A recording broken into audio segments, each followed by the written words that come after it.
Bismillahirrahmanirrahim. Today in our story session we have a very important book and you must listen to it very carefully. And it says Stranger Next Door.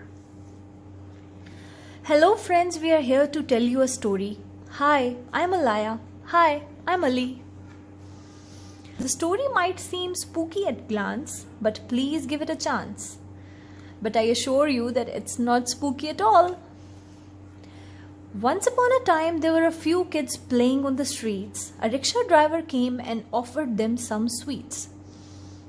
So here I want to ask you if anybody other than your parents or immediate family wants to give you something, or sweets or cookies or candies or chocolates, anything. You must not take it from them. If you want anything sweet to eat or anything, you can always ask your parents to give it to you.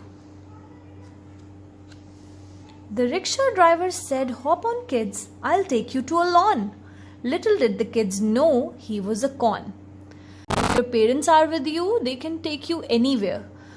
But if your parents are not with you and you're all alone, you must not hop on any vehicle if asked. A stranger had taken away their parents' child. Alaya and Ali thought that was very wild. The parents were so worried. My child is lost. Where did he take my child? So Ali and Alaya came up with a plan and they wanted to include you in their clan. Let's see what the plan is. Ali and Alaya came up with ways to make sure you don't lose your parents for days. You can make funny situations in your head and make sure you do what we said. So if somebody offers you a thing, a present, you must think that the stranger doesn't love me like my family does. So what if the gift isn't so sweet as it looks, and what if there is a monster inside? So rule number 1 is to never take gifts from strangers and use your imagination to convince yourself to not take the gift.